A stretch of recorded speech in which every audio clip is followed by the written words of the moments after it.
Hello friends, welcome to our channel Guru classes by Virendra sir.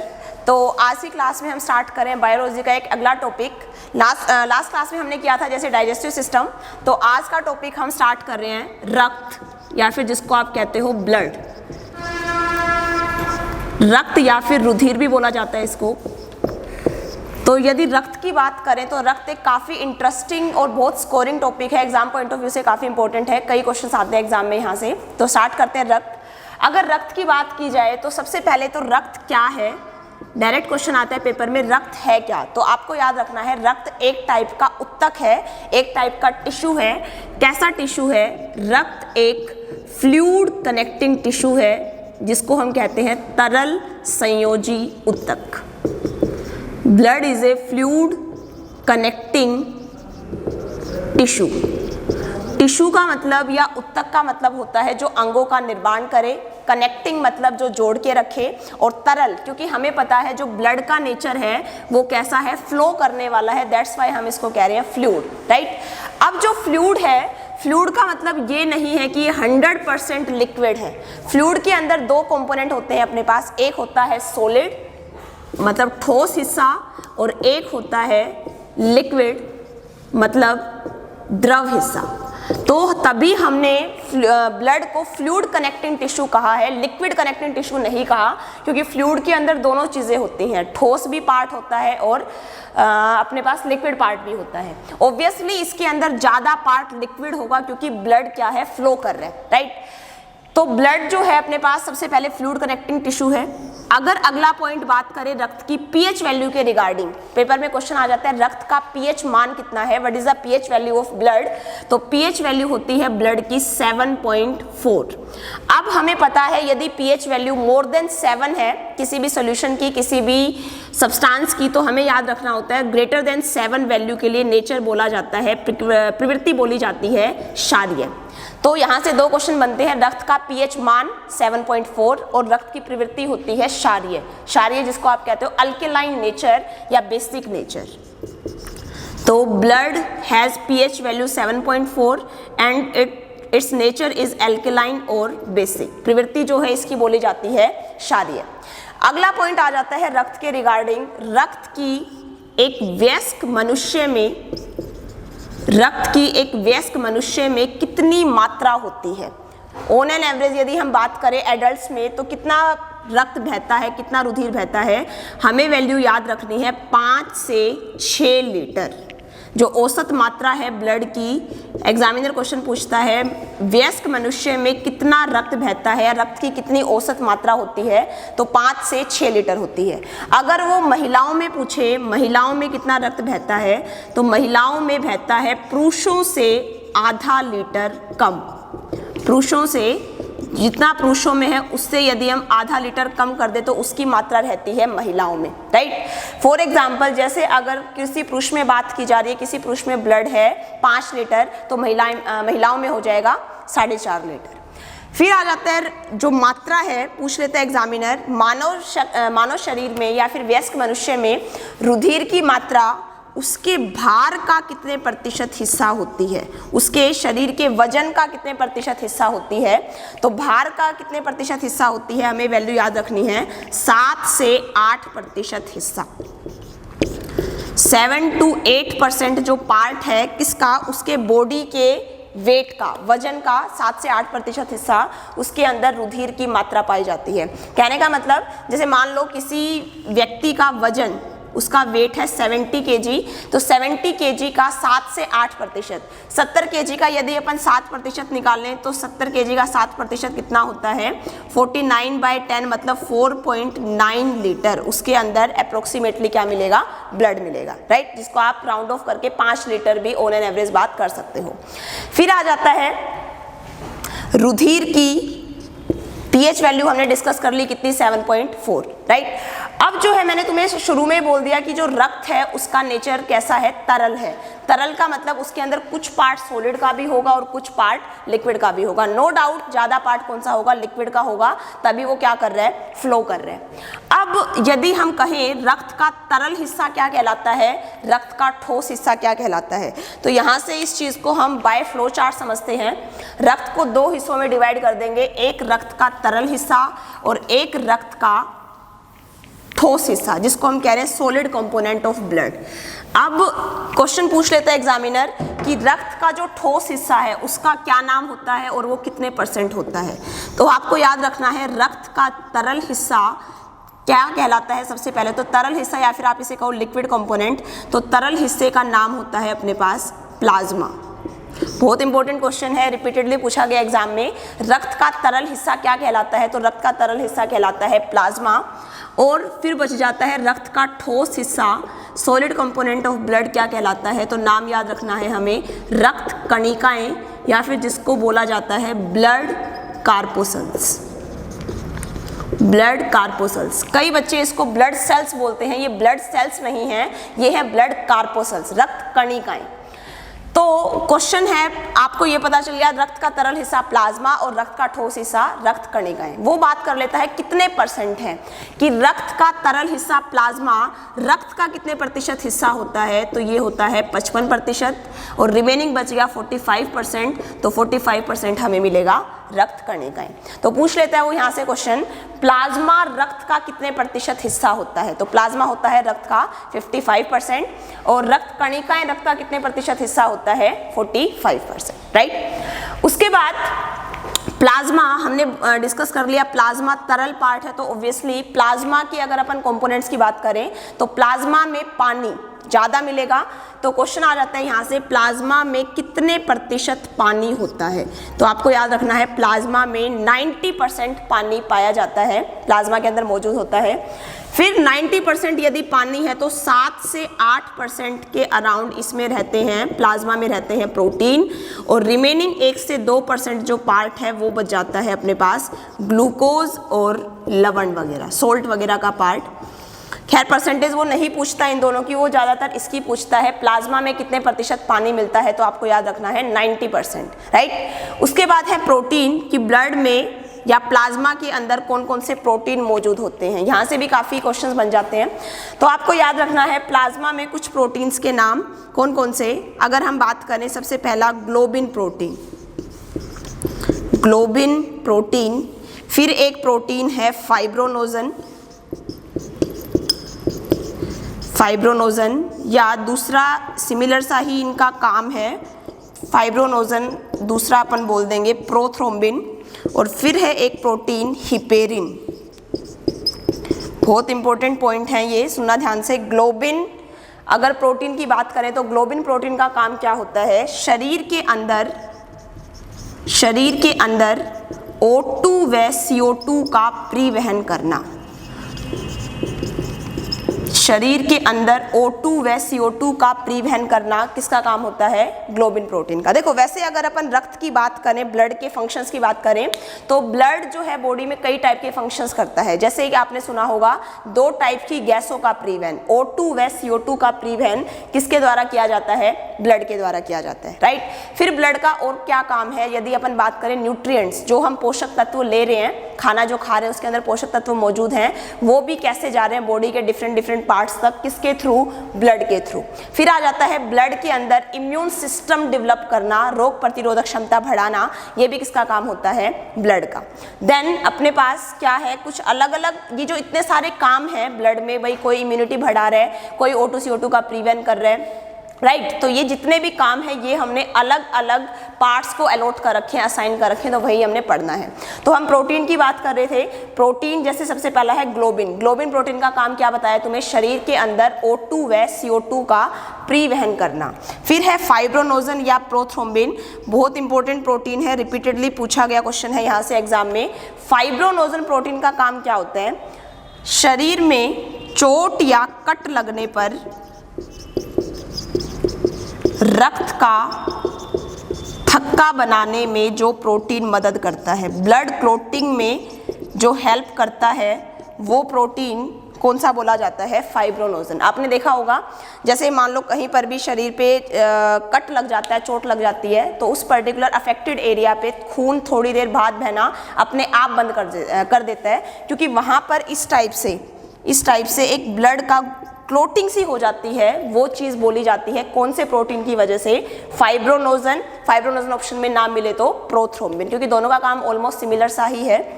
Then आ जाता है heparin. देखो ये जो प्रोटीन है फाइब्रोनोजन, ये रक्त का थक्का बना रहा है कहाँ पर? शरीर के बाहर, क्योंकि हमें पता है जो ब्लड क्लोटिंग होनी चाहिए वो होनी चाहिए बॉडी के, शरीर के बाहर।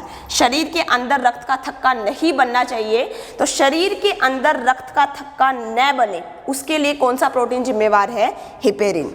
तो एग्जाम में डायरेक्ट क्वेश्चन आ जाता है, ऐसा प्रोटीन जो शरीर के अंदर रक्त का थक्का न बनने दे, रक्त का थक्का न बनने दे, उस प्रोटीन को हम बोलते हैं हिपेरिन। या फिर इसको एग्जामिनर दूसरी सेंस में भी पूछ सकता है, ऐसा प्रोटीन जो शरीर के अंदर रक्त का भाव, ब्लड फ्लो को रेगुलेट करे, या फिर आप कह सकते हो शरीर के अंदर जो रक्त का भाव बनाए रखे। दोनों की लैंग्वेज एक ही है, एक ही मतलब है दोनों बातों का। तो अगर इस सेंस में क्वेश्चन आए तो आपको याद रखना है कौन सा प्रोटीन होता है, वो हिपेरिन, राइट। प्लस इनको एक और नाम से बोल देते हैं हम फाइब्रोनोजन, या जैसे प्रोथ्रोम्बिन क्या कर रहे हैं? ब्लड क्लोटिंग में हेल्प कर रहे हैं, तो फाइब्रोनोजन का एक अन्य नाम क्या होता है? Blood coagulating protein. Direct question दे देता है एग्जामिनर, ब्लड कोएगुलेटिंग प्रोटीन के नाम से किसे जाना जाता है? तो वो जाना जाता है फाइब्रोनोजन को, क्योंकि मैंने तुम्हें बता दिया कि क्या कर रहा है? रक्त का थक्का बनाने में मदद कर रहा है, राइट। उसके बाद है हिपेरिन प्रोटीन। तो हिपेरिन प्रोटीन रक्त का थक्का मैंने तुम्हें बता दिया ये नहीं बनने दे रहा, इस वजह से हम इसको क्या नाम दे देंगे? Anti coagulating protein. जो रक्त का थक्का न बनने दे उसका नाम हो जाता है एंटी कोएगुलेटिंग प्रोटीन। तो वो बात आपको याद रखनी है किसके रिगार्डिंग? हिपेरिन के रिगार्डिंग, राइट। अच्छा, ये तो थी किसकी बात? प्रोटीन की बात, कि प्रोटीन कौन सा जो रक्त का थक्का बनने में मदद कर रहा है? फाइब्रोनोजन। अगर कई बार वो यूं पूछ लेता है, ऐसा कौन सा खनिज है जो रक्त का थक्का बनने में मददगार है? तो रक्त का थक्का बनने में मददगार खनिज कौन सा है? नाम आपको याद रखना है कैल्शियम। कैल्शियम का सिंबल हमें पता है कितना होता है? Ca, right. जो रक्त का थक्का बनने में हेल्प करे। अगर खनिज पूछे, मिनरल पूछे, तो नाम याद रखना है आपको कैल्शियम। ऐसे ही ऐसा खनिज जो रक्त का थक्का नहीं बनने देता, जो रक्त का भाव बनाए रखता है, या फिर आप कहो रक्त का थक्का जो नहीं बनने देता, उसका क्या नाम होता है? उसका नाम होता है अपने पास सोडियम या पोटेशियम। सोडियम या पोटेशियम ऐसे खनिज हैं जो रक्त का थक्का नहीं बनने देंगे। अब हमें सोडियम का सिंबल पता है, सोडियम का सिंबल कैसा होता है? Na, और पोटेशियम का सिंबल होता है K, राइट। तो ये आपको बात याद रखनी है खनिज के रिगार्डिंग। प्लस अगर वो फिर भी थोड़ा सा अगर हम और फर्दर बात करें, ऐसा विटामिन कौन सा है जो रक्त का थक्का बनने में मददगार है? तो विटामिन कौन सा होता है जो ब्लड क्लोटिंग में हेल्पफुल है? तो आपको याद रखना है विटामिन के। आपने वन लाइनर में पढ़ा भी होगा, रक्त का थक्का बनाने वाला विटामिन या रक्त का थक्का बनाने में सहायक विटामिन, तो नाम याद रखना है आपको विटामिन के। तो ये बात थी अपनी ब्लड क्लोटिंग के रिगार्डिंग।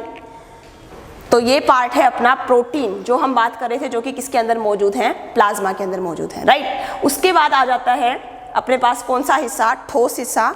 ठोस हिस्से की बात मैंने तुम्हें पहले ही बता दी कि ठोस हिस्से का नाम क्या है? रक्त कणिकाएं। वो सीधा दे देते हैं रक्त का ठोस हिस्सा क्या कहलाता है, तो नाम याद रखोगे रक्त कणिकाएं। और परसेंटेज पूछे कि रक्त कणिका रक्त का कितने प्रतिशत हिस्सा होती है, तो नाम आपको याद रखना है, परसेंटेज आपको याद रखनी है कितनी? 45% या 45%। अब इन रक्त कणिकाओं को पढ़ते हैं हम डिटेल में। चलिए, रक्त कणिकाएं हमने डिस्कस करा कि रक्त कणिकाएं ब्लड का कितने प्रतिशत हिस्सा है? 45%। और कैसा हिस्सा है ये? ठोस हिस्सा, सॉलिड कंपोनेंट। तो रक्त कणिकाएं कितने टाइप की होती हैं? रक्त कणिकाएं होती है 3 टाइप की। कौन कौन सी? आरबीसी, जिसको आप बोलते हो रेड ब्लड कार्पोसल्स या बोला जाता है लाल रुधिर कणिकाएं। रेड ब्लड कार्पोसल्स या फिर बोला जाता है लाल रुधिर कणिकाएं। दूसरी है WBC, जिसको हम बोलते हैं वाइट ब्लड कार्पोसल्स या फिर श्वेत रक्त कणिकाएं। तीसरे नंबर की अपने पास है प्लेटलेट्स या फिर प्लेटलेट्स नाम है इंग्लिश में, हम इसको हिंदी में बोलते हैं रक्त बिंबाणु, क्योंकि प्लेटलेट्स कई बार एग्जामिनर मान लो ऑप्शन में ना दे तो आपको याद रखना है रक्त बिंबाणु, राइट। तो ये 3 टाइप की अपने पास रक्त कणिकाएं हैं। इनका कई बार पूछ लेता है कि कौन सी संख्या में सबसे ज़्यादा, कि मानव शरीर में कौन से प्रकार की रक्त कणिकाएं सबसे ज़्यादा होती हैं, तो आपको ऑर्डर याद रखना है। सबसे ज़्यादा अमाउंट में है RBC, दूसरे नंबर पर है प्लेटलेट्स और फिर हैं सबसे लास्ट में WBC की संख्या सबसे कम, RBC की सबसे ज़्यादा और इनके इन बिटवीन रहेगी प्लेटलेट्स की, राइट। अब 1 बाय 1 हमने इनके बारे में डिटेल में पढ़ना है, क्योंकि एग्जाम में जैसे क्वेश्चन आ जाते हैं RBC का वैज्ञानिक नाम, RBC का जीवन काल, RBC का जन्म स्थान, मृत्यु स्थान, तो ये सारे पॉइंट्स हमें एग्जाम ओरिएंटेड जो है वो याद रखने हैं। तो सबसे पहले बात करेंगे RBC की। RBC की हमने बात करी, RBC की संख्या सबसे ज़्यादा है। RBC जो है उसका नाम है अपने पास रेड ब्लड कार्पोसल्स या लाल रुधिर कणिकाएं, राइट। रेड ब्लड कार्पोसल्स या फिर लाल रुधिर कणिकाएं, शॉर्ट फॉर्म में RBC। तो RBC को पूछ लेता है एग्जामिनर, RBC का साइंटिफिक नेम क्या है, वैज्ञानिक नाम क्या है, तो RBC को वैज्ञानिक नाम से जाना जाता है। नाम याद रखना है आपको, scientific name of RBC erythrocyte. Important question है, RBC का वैज्ञानिक नाम एरिथ्रोसाइट, डायरेक्ट दे देता है एरिथ्रोसाइट के नाम से कौन सी रक्त कणिका जानी जाती है। ऑप्शन दे देगा RBC, WBC, प्लेटलेट्स या फिर इनमें से कोई नहीं, तो आपको याद रखना है एरिथ्रोसाइट RBC का वैज्ञानिक नाम। उसके बाद आ जाता है RBC का कार्य क्या है, काम क्या करती है, फंक्शंस क्या है RBC के। तो इसके 2 काम है मेनली RBC का। पहला काम आपको याद रखना है रुधिर का रंग या खून का रंग लाल बनाना, रुधिर का रंग लाल बनाना। और दूसरा जो काम है इसका वो है O2CO2 का परिवहन करना, O2CO2 का परिवहन करना, ये काम है RBC का, राइट। अब जैसे हमने पढ़ा है खून का रंग लाल किसके कारण होता है, तो खून का रंग लाल बनाने का रीज़न अपने पास RBC में मौजूद एक पदार्थ है जिसको बोला जाता है हीमोग्लोबिन। पढ़ रखा होगा आप सभी ने कि खून का रंग लाल किसके कारण होता है, तो वो होता है हीमोग्लोबिन के कारण, राइट। अब हीमोग्लोबिन जो है, हीमोग्लोबिन को जैसे हम और भी थोड़ा डिटेल में पढ़ें तो हीमोग्लोबिन को आप डिवाइड कर दो, 2 पार्ट्स में लिख दो, हीम प्लस ग्लोबिन, राइट। जो हीम है वो हीम का मतलब एक टाइप से एक वर्णक से होता है, एक पिगमेंट से होता है, रेड कलर के पिगमेंट से। और वो जो हीम है वो लाल रंग का जो वर्णक है वो किसकी वजह से है, आयरन की वजह से, राइट। एक लाल रंग का वर्णक है आयरन, तो वो जो है जिम्मेवार है किसके लिए, खून का रंग लाल बनाने के लिए। अब वो पूछ लेता है और भी डिटेल में कि हीमोग्लोबिन के अंदर कौन सा तत्व मौजूद होता है, तो तत्व तो हमें पता चल गया आयरन। और भी डिटेल में यदि हम जाएं तो कौन सा आयरन, तो वो आयरन का सिंबल तुम्हें पता है Fe। अब Fe के ऊपर कौन सा चार्ज होता है, 2+, जिसको बोला जाता है Fe2+ यदि है तो नाम होता है फेरस। आइडिया होगा तुम्हें, यदि Fe3+ होता, अगर Fe3+ होता तो उसको हम बोलते फेरिक, लेकिन इसके अंदर हीमोग्लोबिन के अंदर फेरिक नहीं है, कौन सा है, फेरस, राइट। तो यहाँ से तुम्हें याद रखना है हीमोग्लोबिन के अंदर कौन सा तत्व मौजूद होता है, आयरन। कौन सा आयरन, याद रखना है Fe2+, जिसको हम बोलते हैं फेरस। तो ये तो था हीम का पार्ट। और जो दूसरा पार्ट है वो है ग्लोबिन। ग्लोबिन प्रोटीन अभी हमने डिस्कस करा था। ग्लोबिन प्रोटीन क्या कर रहा था, O2CO2 का परिवहन। Transportation of O2 and CO2 is done by which protein, globin protein. तो ये दोनों कलेक्टिवली मिलाकर ये काम कर रहे हैं RBC, मतलब RBC यही काम कर रही है, खून का रंग लाल बनाना, किसके कारण, हीमोग्लोबिन के कारण। हीमोग्लोबिन में कौन सा तत्व, आयरन, आयरन कौन सा, फेरस। और ये जो ग्लोबिन पार्ट है, सेकंड पार्ट है, ये क्या है, O2CO2 का परिवहन करना। तो डायरेक्ट क्वेश्चन पूछ लेता है कि शरीर में O2CO2 का परिवहन शरीर में O2 CO2 का परिवहन कौन सी रक्त कणिका के द्वारा किया जाता है, कौन सी कार्पोसल्स के द्वारा किया जाता है? तो आपको याद रखना है रेड ब्लड कार्पोसल्स या आरबीसी के द्वारा। अब आरबीसी के फर्दर पॉइंट्स डिस्कस कर लेते हैं। ये तो हमने बात करी आरबीसी के काम की। अब है आरबीसी का जन्म स्थान, कि आरबीसी कहाँ जन्म लेती है। तो आपको याद रखना है आरबीसी वयस्क मनुष्य में जन्म लेती है कहाँ पर? अस्थि मज्जा में। आरबीसी का जन्म स्थान बोला जाता है अस्थि मज्जा, या फिर जिसको हम बोलते हैं बोन मैरो। अस्थि मज्जा जो पार्ट है वो कहा जाता है हड्डियों के बीच खोखली जगह होती है, हड्डियों के बीच जो खोखली जगह है उसको क्या नाम दिया जाता है? अस्थि मज्जा। उस अस्थि मज्जा में तीनों टाइप की रक्त कणिका, नॉट ओनली आरबीसी, तीनों टाइप की रक्त कणिका आरबीसी, डब्ल्यूबीसी और प्लेटलेट्स जन्म लेती हैं। हाँ, बट एक पॉइंट आपको याद रखना है, अस्थि मज्जा आरबीसी का जन्म स्थान है किसके अंदर? वयस्क मनुष्य के अंदर। अगर वो मेंशन कर दे कि आरबीसी का जन्म स्थान गर्भस्थ शिशु में क्या होता है, गर्भस्थ शिशु में अगर वो मेंशन करके पूछ ले आरबीसी कहाँ जन्म लेती है, तो आपको याद रखना है वो पॉइंट है, वो जगह है लीवर, या जिसको हम बोलते हैं यकृत। लीवर के बारे में आपको एक पॉइंट पता होगा, डाइजेस्टिव सिस्टम में भी मैंने तुम्हें बताया था मानव शरीर की सबसे बड़ी ग्रंथि कौन सी थी? लीवर या यकृत। तो यकृत जन्म स्थान रहेगा आरबीसी का किसमें? जब बात की जाएगी गर्भस्थ शिशु की, राइट। उसके बाद है आरबीसी की संख्या।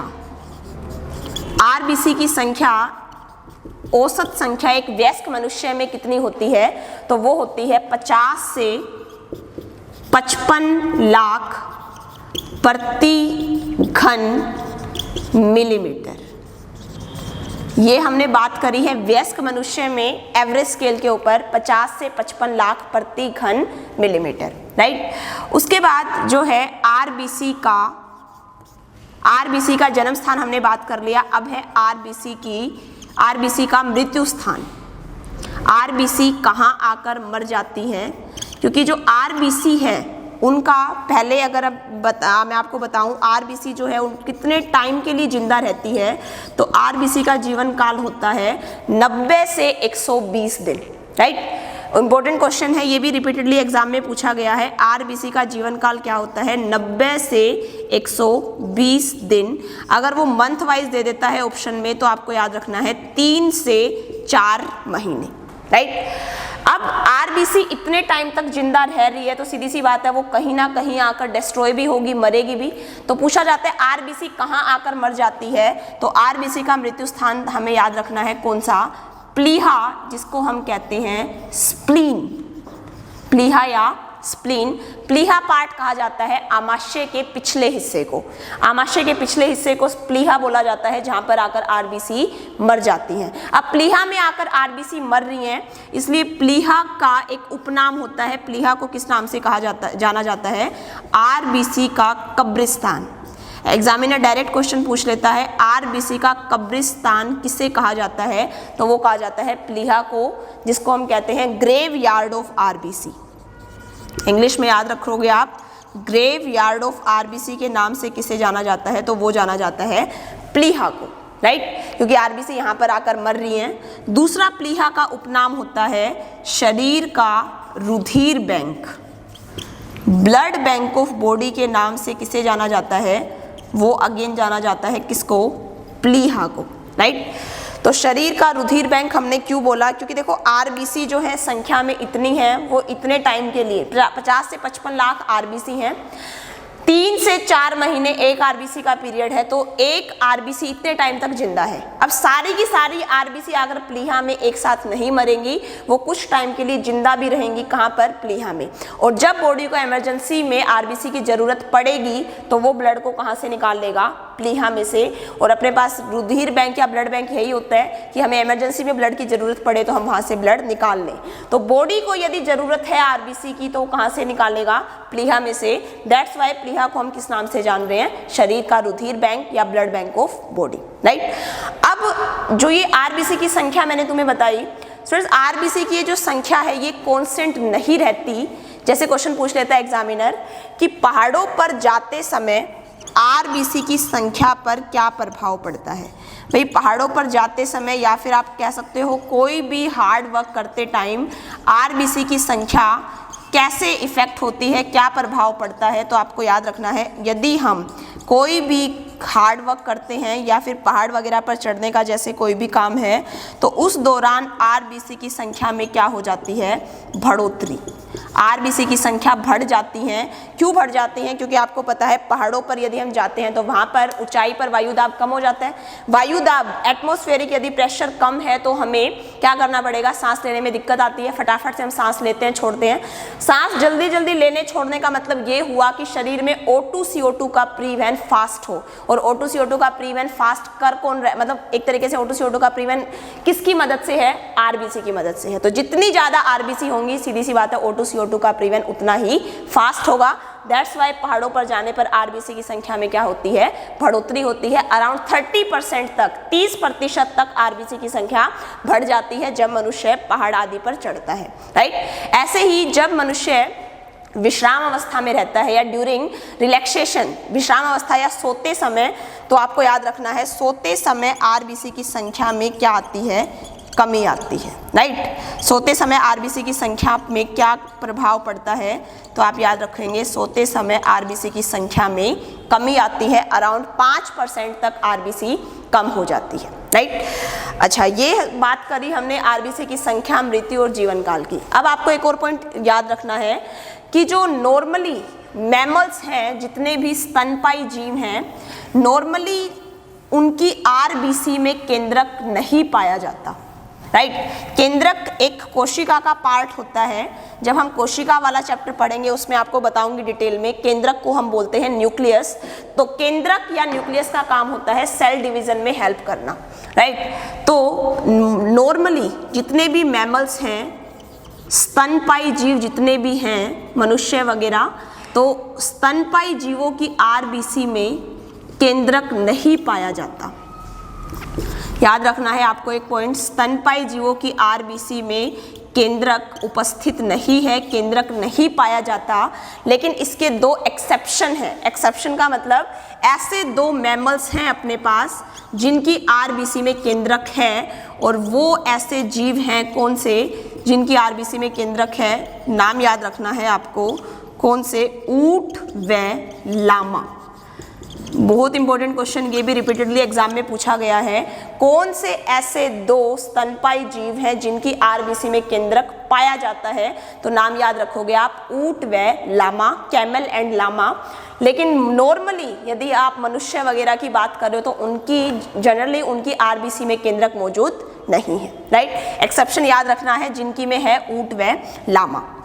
उसके बाद आ जाता है आरबीसी की मेच्योरिटी के लिए, आरबीसी को परिपक्वता देने के लिए या आरबीसी की मेच्योरिटी के लिए, उसको मेच्योर बनाने के लिए कौन से विटामिन मददगार हैं। तो आरबीसी की परिपक्वता के लिए अपने पास जरूरी विटामिन हैं। कौन से विटामिन जो जरूरी हैं वो आपको याद रखना है, कौन से, विटामिन B6 या विटामिन B12। ये दो विटामिन ऐसे हैं जो आरबीसी की परिपक्वता के लिए जरूरी है, राइट। फिर आ जाता है आरबीसी की कमी से होने वाला रोग। आरबीसी की कमी से होने वाला रोग, तो कमी से रोग आपने सुना भी होगा कई बार, हम जैसे कहते हैं खून की कमी, तो जो खून की कमी है वो रोग टेक्निकली बोला जाता है क्या, एनीमिया। तो आरबीसी की कमी से होने वाला रोग एनीमिया, जिसको हम हिंदी में कई बार रक्त अल्पता भी बोल देते हैं। क्या बोला जाता है, रक्त अल्पता, राइट। ऐसे ही यदि पूछे आरबीसी की अधिकता से होने वाला रोग, तो आरबीसी की अधिकता से जो रोग है वो होता है, आपको नाम याद रखना है, पॉलीसाइथीमिया। पॉलीसाइथीमिया आरबीसी की अधिकता से होने वाला रोग। बाकी एग्जाम में जो ज़्यादातर पूछा गया है वो पूछा गया है एनीमिया, कि एनीमिया रोग कौन से रक्त कणिका की कमी से होता है, तो आरबीसी की कमी से, या फिर बोल दे आरबीसी की कमी से होने वाला रोग कौन सा, एनीमिया, राइट। एक स्टूडेंट्स इसमें एक जो पॉइंट रह गया अपना हीमोग्लोबिन के रिगार्डिंग, वो आपको याद रखना है। हमने बात करी थी खून का रंग लाल कौन बना रहा है? हीमोग्लोबिन। हीमोग्लोबिन के कारण खून का रंग लाल है। तो पूछ लेता है कि एक वयस्क मनुष्य में कितना हीमोग्लोबिन होता है। अभी जैसे दिल्ली पुलिस के एग्जाम में पूछा भी गया था, मानव शरीर में या एक एवरेज स्केल पर औसत मात्रा जो है हीमोग्लोबिन की कितनी होती है? तो औसत हीमोग्लोबिन की मात्रा आपको याद रखनी है कितनी होती है? 13.5 से 14.5 ग्राम प्रति 100 ml। जैसे अभी दिल्ली पुलिस सीपीओ में के एग्जाम में क्वेश्चन था कि जो हीमोग्लोबिन की मात्रा है मानव शरीर में 13.5 से 14.5 ग्राम, वो कितने ml ब्लड में है? तो आपको याद रखना है प्रति 100 ml ब्लड में 13.5 से 14.5 ग्राम किसकी मात्रा रहती है? हीमोग्लोबिन की मात्रा, राइट। तो ये सारे पॉइंट्स थे अपने पास आरबीसी के रिगार्डिंग, बहुत इंपॉर्टेंट पॉइंट्स हैं। इनको स्टूडेंट्स बार बार ये वीडियो अपना मतलब पॉज करके प्रॉपर नोट्स बना लेना, अच्छे क्वेश्चंस हैं यहाँ से आरबीसी के बारे में, राइट। उसके बाद है नेक्स्ट अपनी रक्त कणिका WBC। WBC, तो WBC के में भी हमें यही पॉइंट्स याद रखने हैं। वैज्ञानिक नाम क्या है? जन्म स्थान, जीवन काल, जीवन संख्या, कमी से होने वाला रोग, अधिकता से होने वाला रोग, क्योंकि एग्जाम में यहाँ से ये क्वेश्चन बनते हैं सीधे वन लाइनर। तो रक्त कणिका जो है दूसरे टाइप की, वो है वाइट ब्लड कार्पोसल्स, या जिसको हम बोलते हैं WBC शॉर्ट फॉर्म में, और हिंदी में इसको बोला जाता है श्वेत रक्त कणिकाएं। श्वेत रक्त कणिकाएं, नाम से ही क्लियर है, श्वेत, श्वेत मतलब वाइट, अब उसका कोई भी कलर नहीं है। दैट्स वाई WBC का जो वैज्ञानिक नाम है वो इसके कोई कलर ना होने की वजह से ही है। क्या नाम दिया जाता है इसको? ल्यूकोसाइट। वैज्ञानिक नाम, scientific name of WBC leucocyte, क्योंकि जो ल्यूको टर्म है उसका मतलब होता है कलरलेस, उसको हम कहते हैं कि उसके अंदर कोई भी कलर नहीं है, राइट। तो ल्यूकोसाइट आप इसका नाम याद रखेंगे। फिर है WBC का जन्म स्थान। मैंने आपको शुरू में ही कहा था जब आरबीसी कराया था कि चाहे कोई भी टाइप की रक्त कणिका पूछे, वो आरबीसी पूछे, WBC पूछे या प्लेटलेट्स पूछे, तो याद रखना है WBC का जन्म स्थान कहाँ है? अस्थि मज्जा, जिसको हम कह रहे थे बोन मैरो, अस्थि मज्जा या बोन मैरो। उसके बाद है WBC का मृत्यु स्थान। तो WBC का मृत्यु स्थान आपको याद रखना है, रक्त में ही मर जाती हैं कौन? White blood corpuscles. जो वाइट ब्लड कार्पोसल्स है उसका मृत्यु स्थान रक्त में ही, ब्लड इटसेल्फ, आप लोग याद रखेंगे, राइट। उसके बाद है WBC का जीवन काल। WBC का जीवन काल आप याद रखोगे 2 से या फिर आप कह सकते हो 3 से 5 दिन। ये अपने पास average time period, life span है, लाइफ स्पैन कहेंगे हम जीवन काल को। तो जीवन काल कितना रहता है WBC का? 3 से 5 दिन। उसके बाद है WBC की संख्या। हमने डिस्कस करा था जब इनके ऑर्डर की बात करी थी, तो WBC की संख्या सबसे कम है। WBC की संख्या कितनी है? 6000 से 8000 प्रति घन मिलीमीटर। 6000 से 8000 प्रति घन मिलीमीटर है किसकी संख्या? WBC की, राइट। उसके बाद है WBC के काम, बहुत इंपॉर्टेंट। WBC का काम क्या है? मानव शरीर में क्या काम करती हैं WBC, क्यों जरूरी है? ऑल्दो इनकी संख्या सबसे कम है, लेकिन इनका बहुत इंपॉर्टेंट रोल है बॉडी में, क्योंकि ये क्या करती हैं? बॉडी के अंदर रोग प्रतिरोधक क्षमता बढ़ाने का कार्य। रोग प्रतिरोधक क्षमता मतलब रोगों से लड़ने की क्षमता जो हमें मिलेगी वो किसके थ्रू मिलेगी? WBC से। तो क्वेश्चन आ जाता है डायरेक्ट, कौन सी रक्त कणिका शरीर में रोग प्रतिरोधक क्षमता बढ़ाती है, इम्यूनिटी बढ़ाती है? तो आपको याद रखना है WBC। और भी इसके अदर काम हैं, जैसे घाव वगैरह भरने में मदद करना, घाव भरने में सहायक कौन होती है? WBC। ये पॉइंट आपको याद रखना है काम के रिगार्डिंग कि WBC के 2 काम, रोग प्रतिरोधक क्षमता बढ़ाना और दूसरा काम घावों को भरने में मददगार। उसके बाद WBC, यदि हम बात करें WBC ओवरऑल 5 टाइप की है अपने पास, 5 प्रकार की है। कई बार इनके टाइप से क्वेश्चन आ जाता है कि पर्टिकुलर WBC का एक टाइप दे दिया, एक मतलब कोई भी 5 टाइप में से कह देगा ये किस रक्त कणिका का प्रकार है, राइट। तो उनको आपको ये 5 टाइप्स याद रखने हैं। पहला प्रकार है WBC का न्यूट्रोफिल्स, नाम याद रखने हैं पहले तो, न्यूट्रोफिल्स। दूसरा टाइप है ओसिनोफिल्स,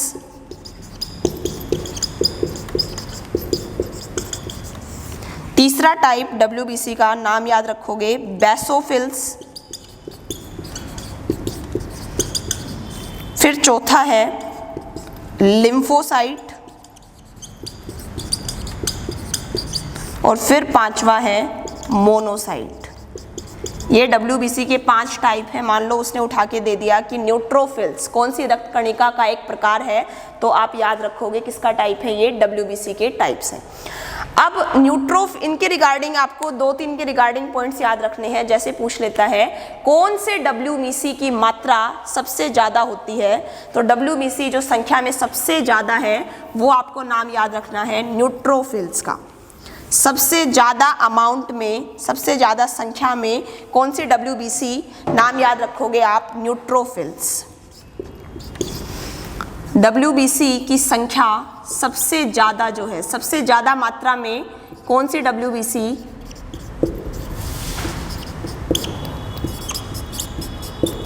सबसे ज़्यादा मात्रा में जो WBC है वो आप नाम याद रखोगे कौन सी, न्यूट्रोफिल्स। न्यूट्रोफिल्स WBC की मात्रा सबसे ज़्यादा रहती है, राइट। इनसे ज़्यादा कुछ खास क्वेश्चन नहीं बनेंगे ओसिनोफिल्स बेसोफिल्स से। फिर पूछ लेता है वो सबसे छोटी WBC, तो सबसे छोटी WBC होती है लिम्फोसाइट। नाम याद रखोगे सबसे छोटी WBC लिम्फोसाइट। और जो लिम्फोसाइट का काम है ये भी हमें याद रखना है, शरीर में रोग प्रतिरोधक क्षमता बढ़ाने का कार्य, जो इम्यून सिस्टम को अच्छा करती है, रोगों से लड़ने की क्षमता प्रदान करती है, वो कौन सी WBC करती है। अगर एग्जामिनर ऐसे पूछे तो आपको नाम याद रखना है लिम्फोसाइट का। रोग प्रतिरोधक क्षमता बढ़ाना कार्य है किसका, WBC का तो है, बट वो कहते हैं WBC का कौन सा प्रकार रोग प्रतिरोधक क्षमता बढ़ाने में मददगार, तो आपको याद रखना है लिम्फोसाइट। लिम्फोसाइट से एक और क्वेश्चन आ जाता है एग्जाम में, लिम्फोसाइट्स का क्वेश्चन आ जाता है कि जो एक बीमारी होती है एड्स का वायरस कौन सा होता है, HIV। एड्स का वायरस जो है HIV वायरस, वो सबसे पहले कौन सी WBC पर जाकर अटैक करता है, कौन सी WBC पर हमला करता है जाकर, तो आपको याद रखना है लिम्फोसाइट को। क्योंकि अगर लिम्फोसाइट कोशिका पर अटैक उसने किया तो सीधी सी बात है रोग प्रतिरोधक क्षमता अपने आप वीक हो जाती है, रोगों से लड़ने की क्षमता कम हो जाती है। तो यहीं से क्वेश्चन पूछता है वो एड्स का वायरस सबसे पहले कौन सी कोशिका पर अटैक करता है, तो नाम याद रखोगे आप लिम्फोसाइट। तो यहाँ से हम बोल सकते हैं WBC की कमी से होने वाला रोग। तो डायरेक्ट क्वेश्चन पूछता है WBC की कमी से कौन सा रोग, एड्स HIV। फिर पूछता है WBC की अधिकता से होने वाला रोग। अगर WBC शरीर में ज़रूरत से ज़्यादा हो जाए तो वो हमारे लिए अच्छा नहीं है। तो अधिकता से होने वाला रोग, ये एग्जाम में रिपीटेडली पूछा गया है, अधिकता से कौन सा रोग होता है, तो आपको नाम याद रखना है ल्यूकेमिया।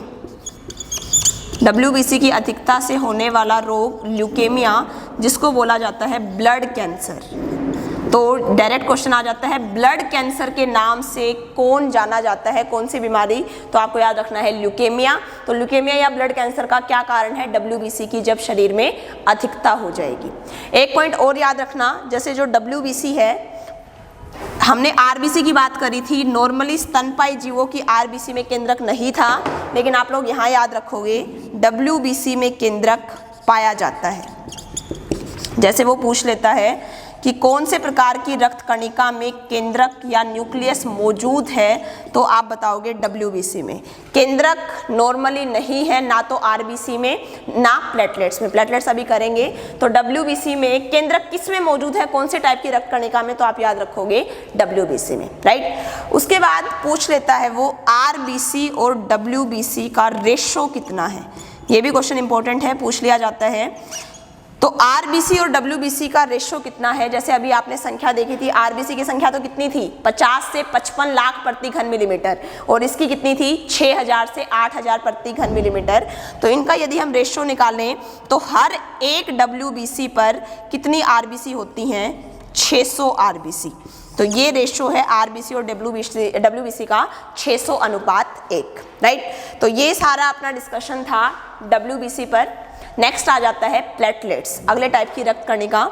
तो अब शुरू करेंगे प्लेटलेट्स।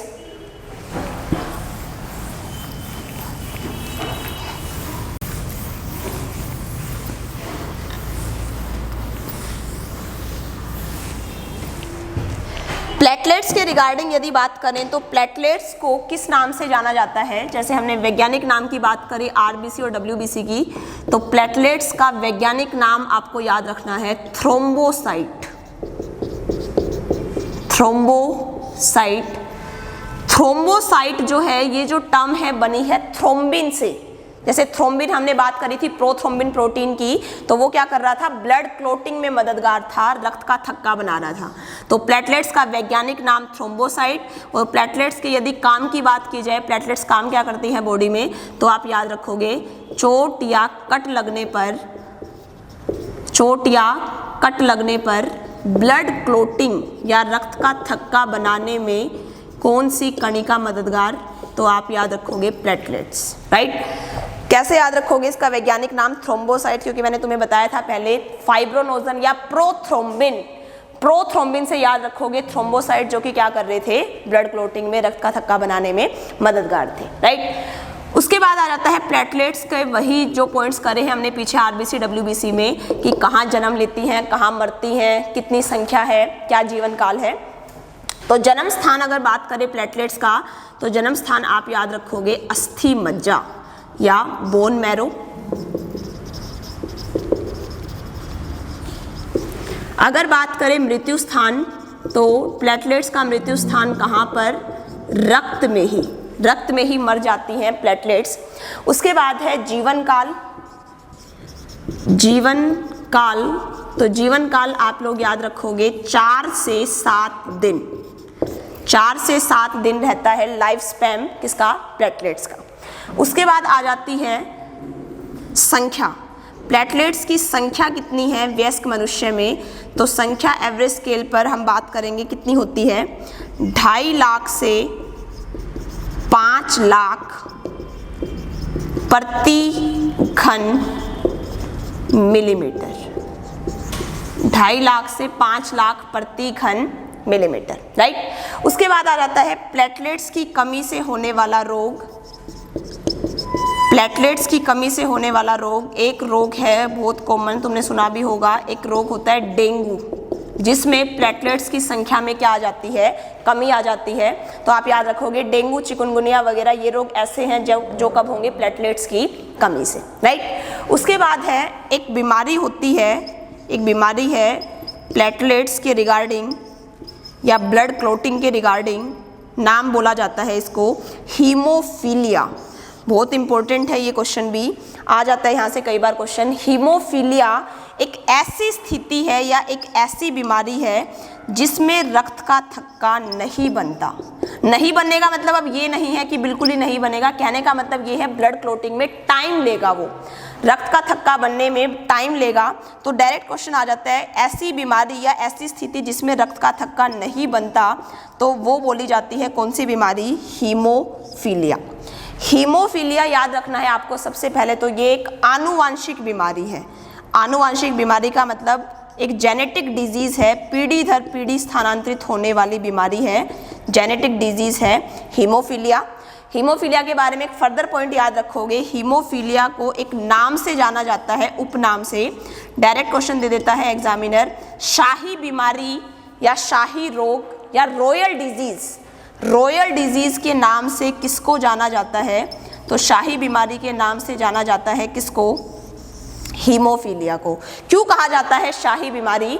क्योंकि ये सबसे पहले एक शाही व्यक्ति में हुई थी, किसमें? इंग्लैंड की महारानी विक्टोरिया में। सबसे पहले इंग्लैंड की महारानी विक्टोरिया में हीमोफीलिया के लक्षण देखे गए। हीमोफीलिया के सिम्टम्स देखे गए, दैट्स वाई इस बीमारी का नाम दे दिया एक शाही रोग। सबसे पहले सिम्टम्स देखे गए इंग्लैंड की महारानी विक्टोरिया में, जो एक शाही, एक रॉयल पर्सन थी, और नाम पड़ गया बीमारी का रॉयल डिजीज, राइट। तो हीमोफीलिया से आपको याद रखना है, जिस स्थिति में रक्त का थक्का नहीं बनता उसे हम बोलते हैं कौन सी बीमारी, हीमोफीलिया, राइट। तो ये सारा था आरबीसी, डब्ल्यूबीसी, प्लेटलेट्स मतलब रक्त के रिगार्डिंग ओवरऑल। आई होप आपको ये लेक्चर पसंद आया होगा। तो